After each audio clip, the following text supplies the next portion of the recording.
Good morning. You're on bks1radio.com where your voice matters. You are one on one with Trish. It's a great day in the city of Plainfield, New Jersey. And I have with me a community based organization that's going to give us some insight to managing diabetes and the services in the community. So I have with me Christina, I'm so terrible with last names, Destro? Destro. Christina Destro. Can you tell the BCAS1 radio listeners a little bit about you and what you do?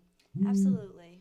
Well, I'm from Healthcare Quality Strategies Incorporated, and we're based in East Brunswick, but Plainfield is one of the areas we come to a lot.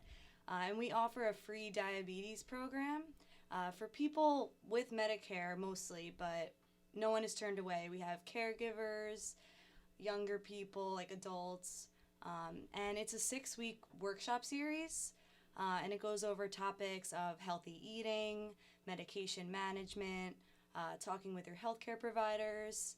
And it's really a self-management course. It's really more about behavior modification rather than just focusing on clinical things. Right, because you can control a lot of what happens to you health-wise with your diet. Right. Right. What do you think in terms of the services that are offered that are, particularly with nutrition, that makes an impact? Like, what do you teach people? Sure. Well, in the second workshop session, we really go into healthy eating, and we discuss the plate method, which is on like it's from the American Diabetes Association, and it says that a plate for a person with diabetes, they recommend that half of the plate be non-starchy vegetables. So that's like your green vegetables, your broccoli, your kale. They say a quarter of the plate should be starchy vegetables like potatoes, and then the other quarter, which is like if you're making a fist, would be the meat or meat substitute. So we go over how the guidelines for each meal should be 45 to 60 carbohydrates per meal, and then 15 to 30 grams of proteins. So a lot of people in our workshop are like, wow, I could eat that much food? Mm-hmm. They don't realize that understanding the portion sizes is critical. With the, like you broke down the grams, so does the program teach people how to understand that process of identifying, okay, this is how I figure out this is the amount of the grams that I'm eating? It does. We actually, on the 6th workshop session, we give out a free book. It's $20 value. It's called Living a Healthy Life with Chronic Conditions, and it goes into a lot of detail about how many grams of carbs are in a cup of rice, and it has like details on pretty much any food you want. And then we also ask the workshop participants to bring in food labels, and then we go over with them reading about, again, the proteins, the carbs, and a lot of them, they're not doing this when they're going shopping because it's time consuming, but it really helps. So we do go over that with the workshop participants. Now, for people that have type 1 diabetes as opposed to people that have type 2, is it really the same approach and method in terms of management? It is a little different because type 1, they can't produce any insulin. Okay. So they need to give themselves insulin every day. Type 2, they may or may not. It's much more manageable. Type 1 is still manageable to an extent, but type 2, you could manage better with a healthy diet and exercise and medications. Have you found when people, come through the program, or is there a way to track if they're actually able to decrease their dependence on medication by following the healthy eating? Yeah, we've actually had a couple participants who stated that they were so thankful for the workshop. They didn't know all this stuff because a lot of the times with physicians, they might be in and out. Like they have a busy schedule, so they might not be able to give you the education you really want and need. So the program helps with that. And they might not need medication if they do follow a healthy diet. And I know one man, he was a borderline diabetic, and he's doing fine without medication. So it is possible. Well, I find myself in this position, so I would love to plug into the workshop myself. But now, tell me, when are the workshops held and where? So we go to a bunch of different places. We've had workshops we currently have a workshop going on now at the Plainfield YMCA Mm-hmm. on Watchung Ave. And we're going there on a bi-monthly basis, so we'll be back there again. I could Okay. let you know the next one. We also are trying to get back in the Plainfield Senior Center. Mm-hmm. We've had a successful workshop there, and also the Plainfield Library. Okay. But we're open to, if any of your listeners want us to come to their church, Mm-hmm. we're very open to coming and doing a workshop in Plainfield anywhere. That's incredible. Mm-hmm. A lot of times, the learning curve is just being able to have access to the information Yeah. in an atmosphere where you're comfortable and you can receive it. Mm-hmm. And when I think about particularly how you explain the plate, I'm saying that that's very doable. You can have a lot of vegetables. You have to decrease a little bit on the starchy starch. Yeah. Now, how about desserts? How do you provide possibly direction for people that want to cook better, where they would access, certain things like what they would use, what type of recipes, Mm-hmm. what sweeteners would you use, what's recommended, anything like that? We go over that a little bit, and we let them know that if they want that piece of strawberry shortcake, they can have it. But it Mm-hmm. really is about portion size, like maybe having half a piece or a quarter of a piece. And we direct them a lot to the American Diabetes Association website, I think diabetes.org, which has a Okay. lot of great recipes. Okay. Yeah, it makes me think of the little spoon, the dessert. When you watch the cooking shows, you get a little spoon, a taste. Yeah, I'm gonna try. Yeah. What other communities do you go out to? We go statewide, Mhm. trying to get into Newark. We're in Trenton, Rahway, Piscataway, Edison. We're pretty much all over the state. I think it is really, truly a great service, because a lot of times just being armed with a little bit of knowledge can make a big difference in the way that you operate. Mm-hmm. When people go out, um, do you give any tips and tools for how they need to manage when they're out and about and are maybe not prepared for the day? Yeah, well, it's a self-management class, Mm-hmm. so we tell them that they need to learn ways to manage themselves, but we do give them, if they want, Mm-hmm. there's this coupon for either it's like a diabetes necklace or bracelet, so that if anything was to happen, someone would know how to help them in Okay. a case of emergency. So a lot of them are like, oh, I could get that for free. Like, they don't know that this stuff is available to them. So I would just want to let the listeners know, bksonradio.com, where your voice matters. I have some new producers today helping me out. So they're kind of behind the scenes. But Marquitas, I'm going to have you go to the secret room for me. It's the secret room. I want you to sit in there. Thank you. Hold down the secret room for me. So I want to transition back to another question in terms of some of the side effects that sugar diabetes causes. mhm. Can you touch on that? Sure. Well, the number one killer of people with diabetes is heart disease. So we talk a lot about how maybe reducing fats helps with a lot of heart problems. And other complications caused by diabetes include like kidney failure, amputations, blindness, a lot of negative things, heart attack, stroke. Mm-hmm. So that's why it's really important to manage these things now when you can, before it's possibly too late. Right, because once those symptoms kind of kick in, it's very hard to reverse Yeah. the effects of that. Mm-hmm. Now, medications. For me, I'm always trying to steer clear of medication, and Mhm. so when my doctor told me that I was borderline, Okay. my thought was, okay, I'm going to go vegan. I'm going to reverse this. And actually, I was very successful leading up to the doctor appointment of being very well disciplined. So, I had great results after the doctor visit, my annual, but then I saw within about 60 days, I was slipping back into bad habits. Mm-hmm.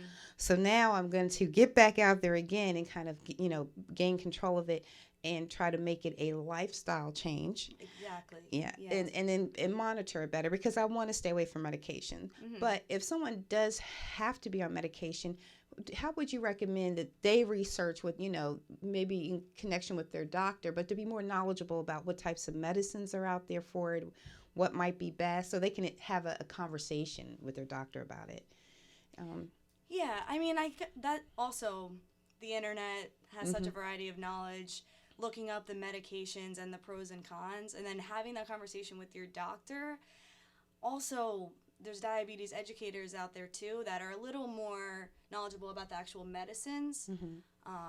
That would be helpful to them. We recommend we go over some things about speaking with your healthcare professional and some tips. Okay, helping people be prepared, because as I, am learning, as I, get I don't want to say older, more perfected, as I get more perfected, and grow in wisdom, that you really have to be your own health advocate. Exactly. You have to be asking questions and clarifying what you don't understand, and not just taking medication because it's prescribed.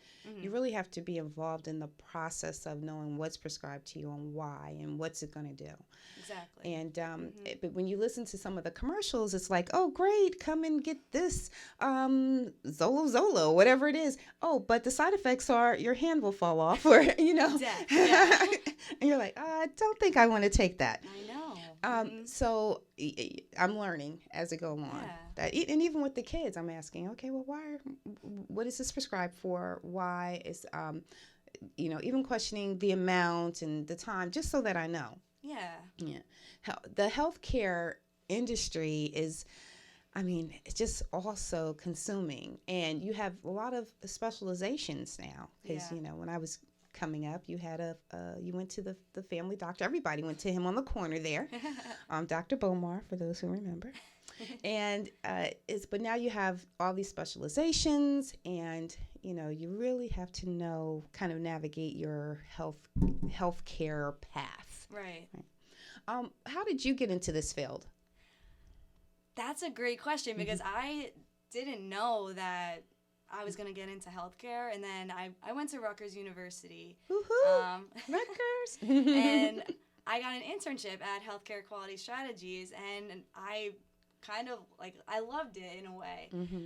But I was focusing on, the social media aspect. Okay. But then I realized, and I was back, and I did Medicare appeals when people's insurance, I would help them get that information. And now I'm back. This is the third time, because I had an internship, and then they called me back again, and now I'm here.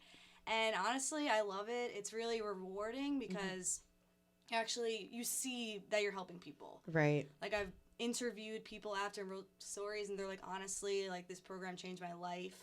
I'm so thankful. So it really is rewarding. That's why I kind of stayed. And it's constantly changing, but I like it a lot. Now, when you're going into a community with the workshop, how do you reach out to people? You mean reach out to people for the workshops? People in the community, wherever you're working at. Well, we do sometimes have some trouble finding the people, but I do a lot of outreach. I reach out to local radio stations, local newspapers. I call the libraries, senior center. Sometimes I actually drive to the place and hang up posters along with my coworkers. Just do a lot of outreach. We also sometimes do targeted mailings directly to people with diabetes in the community. So that's how a lot of people find out about them. Okay. Yeah, I'm really, I love some of the things that you've sent to me that I've shared with our community. And I think that it is a great service. And definitely anytime that you come to the Plainfield area, make sure that you tap on us. And Absolutely. I definitely look forward to help sharing that information here. And I want to participate in a workshop. Typically, when you do a workshop, how do you do it? Is it during the day, during the week, weekends? How does it work? It's typically during the week. And we do they're 2.5 hours, so it could be 10 to 12:30. Before lunch, we could do 1 to 3:30. Now, if someone wanted us to come to their church on a Saturday, we're open to doing. I'm willing to do that. Okay. So it really depends where we do it, but it's typically during the week, during the day. Now, let me ask you, in terms of your website platform, is there any maybe recorded sessions there where people could plug into? Well, we don't really use technology in the Okay. workshops, Mm-hmm. so unfortunately, Well, maybe that's something that could be on the I guess the goals for next year, possibly. that would be great. To the I would powers love that be. that. I'm just thinking about webinar. It would be great if you could do a webinar during one of those sessions for Yeah. folks that want to participate but can't get there during the day. You know, that I would love to tune into a webinar.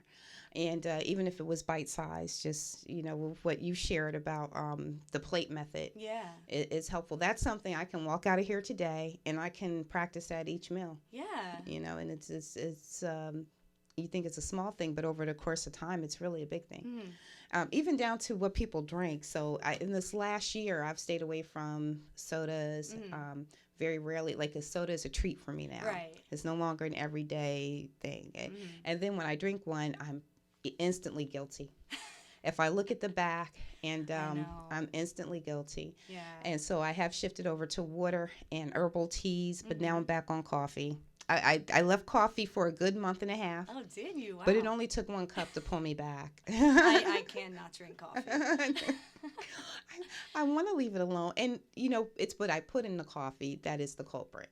Right. So I need cream. I do an artificial sweetener. What about artificial sweeteners? Can you give us some insight on that? I mean, sweeteners, maybe you could use the lower fat ones, like, because I think they have, like, the French vanilla ones. I think they have either no fat, Right. which obviously probably isn't that enjoyable. Yeah. To be honest.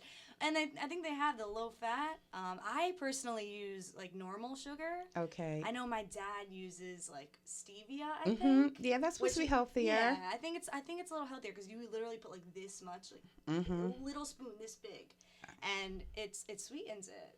Oh, I'm a 3-pack So- girl. Yeah, okay. Yeah. When I have you back and I'm like 50 pounds lighter after your workshop, I'm going to be the poster girl. Yeah. So you've given me some great information. And I really kind of inspired about how your company, what they do in terms of the educational part of self-management. Are there any other things that your company does? Absolutely, yes. Well, we are part of a 5-state network funded by Medicare. It's called Quality Insights Quality Innovation Network. And we do a bunch of things. We work with hospitals to reduce healthcare-associated infections. We work with nursing homes to improve, like, culture change and also to reduce, like, pressure ulcers and healthcare-acquired conditions. We work with physician offices and electronic health records, helping them with that. We quality data reporting. We do a lot of stuff. We do there's an immunizations project. We do a lot with care coordination, so coordinating someone going from the nursing home maybe to hospice and the communication that needs to happen there. So we do a wide variety of things. I can see just in terms of how you broke that down, how being proactive, I guess, kind of in front of the issue really can save a lot of money in terms of what goes out in insurance costs. Right. When people are proactive instead of reactive. Yes, exactly. Okay. Anything you want to leave us with before we go? Any upcoming workshops? And doesn't have to be in this community, it can be anywhere, but. Sure. Well, I'll let your listeners know a phone number they can call if they're interested in wanting a workshop in their community. If in Plainfield, we would love to keep coming to Plainfield. I will give you the number of Jarmaine Williams, our lovely administrative associate. Okay. Her number is 732-955-8168. And then also our website, the Quality Insights website, has a list of upcoming workshops, and then also has just information about what we do. And that's, I guess I'll spell it out. It's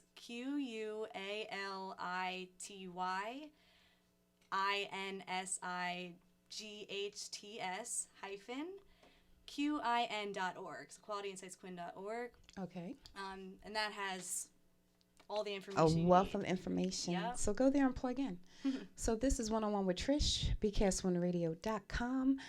We're in a community. We want to bring you what you need so that you can be all that you need to be. So keep it locked, bks1radio.com, and we look forward to bringing you some more information.